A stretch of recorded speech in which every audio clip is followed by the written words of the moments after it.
Good evening, everyone, and welcome to Weasel News. Tonight we will have exclusive access to the ISB press conference. Looks like they are about to start. Let's take a look.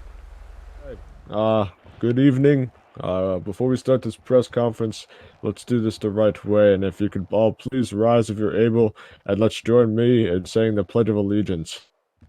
I pledge allegiance to the flag of the United States of America and to the republic which it stands, one nation, under God, indivisible, with liberty and justice for all.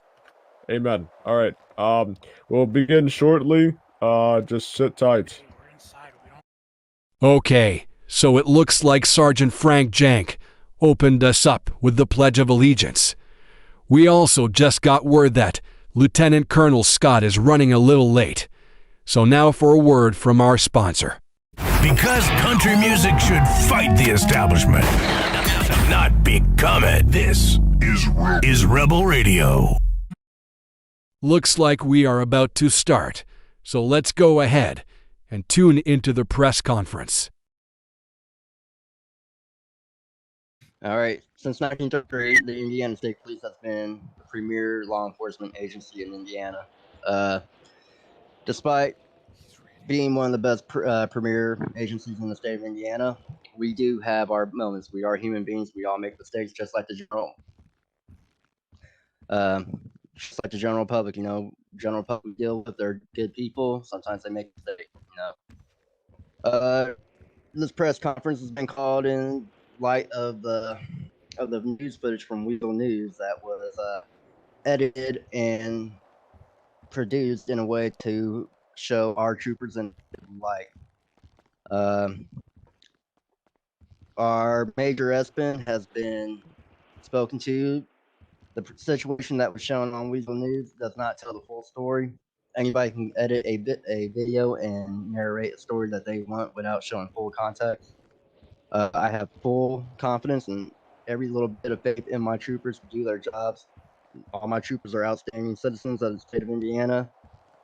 They have dedicated their time to this department and to the state, and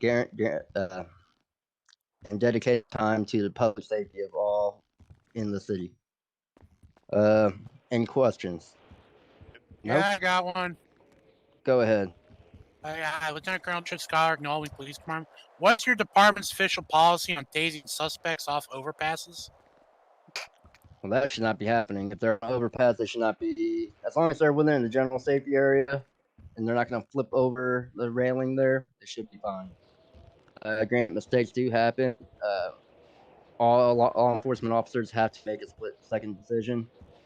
Sometimes it's not the right decision. Sometimes it ends up being a bad decision. But when you only have a split second to make that decision up, you have to go with your best instinct. Our first and foremost priority is the general safety of the public. All right, that does not include the suspect or my troopers. We always put our lives secondary to everybody else. All right, all these troopers that work for this department would take a bullet for any member of the civilian population to ensure their safety. Weasel News, you got anything since you called this press conference? Oh yeah. So, what's your policy